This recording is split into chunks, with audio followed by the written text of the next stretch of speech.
আজকে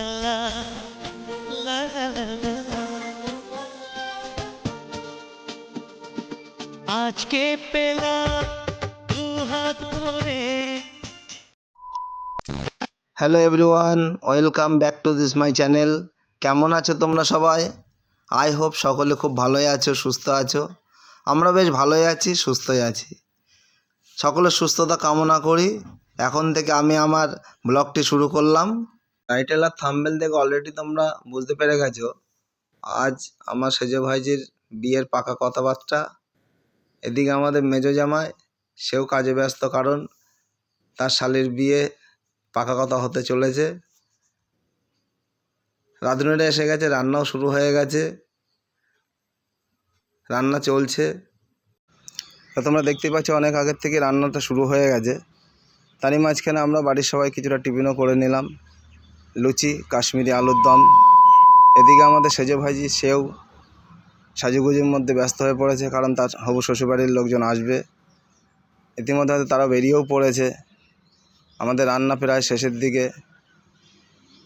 শ্বশুরবাড়ি আত্মীয়স্বজনরা পৌঁছেও গেছে। বাড়িতে আমরা কিছুটা আলোচনার পর্ব সেরে নিলাম, তাদেরকে একটু মিষ্টিমুখ করে নিলাম, জলখাবার দিলাম। তারপরে আমার ছেলে আর আমি দুজন মিলে খেতে বসে গেছিলাম, কারণ আমাদের দুজনে প্রচণ্ড খিদেও পেয়ে গেছিলো। খাওয়ার পরে একটু ছেলেকে নিয়ে খেলার মাঠে যেতে হবে। সেখানে আজকে উদ্বোধন হবে মিলনী ক্লাবের মাঠে ফুটবল, সুমিত একাডেমি।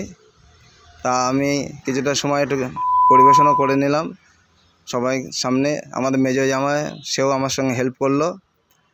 তা বাড়ির মেজো জামাই, সেও আমার সঙ্গে কিছুটা সময় হেল্প করলো।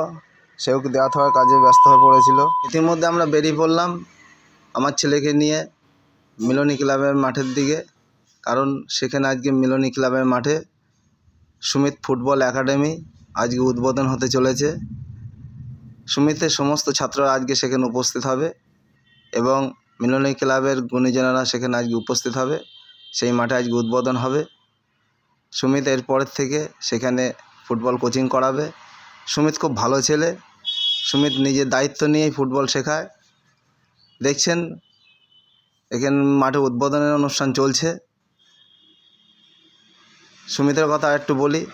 সুমিত খুব দায়িত্ব নিয়ে ফুটবল কোচিং করায়। আপনারা সেখানে আপনাদের বাচ্চাদের ফুটবল কোচিংয়ের জন্য পাঠাতেই পারেন। আপনারা সুমিতের সঙ্গে যোগাযোগ করতে না পারলে আপনারা আমার সঙ্গেও যোগাযোগ করতে পারেন। সুমিত আমার ছোটোবেলারই বন্ধু। আমি সুমিতের সঙ্গে আপনাদের যোগাযোগ করিয়ে দেব। সেখানে আসবেন আপনাদের ছেলেদের নিয়ে। গার্জেনরাও রয়েছে, গার্জেনদের পাশে মাঠের গুণীজনেরাও রয়েছেন, সদস্যরা রয়েছেন। আপনারা যদি মাঠ চিনতে না পারেন, মসলান্দপুর ভূদেব স্মৃতি বালিকা বিদ্যালয়ের মাঠ, সেখানে পৌঁছে যাবেন। দেখবেন পাশেই মিলনী ক্লাবের মাঠ, সেখানেই ফুটবল কোচিং হবে। এদিকে আত্মীয় স্বজনদের সঙ্গে আবার বাড়িতে ফিরে আসার পরে দেখা হয়ে গেল। তারা ইতিমধ্যে বাড়ির দিকে রওনা দেবেন, তাই তাদের সঙ্গে একটু ভাব ভালোবাসা করে নিলাম। বেয়ায়ের সঙ্গে দাদারা একটু কোলাকুলি করে নিচ্ছে। তারা বাড়ির দিকে রওনা দেবেন। মিষ্টি খেয়ে ব্লগটি শেষ করলাম। ভিডিওটি কেমন লাগলো তোমরা কমেন্টে জানিও।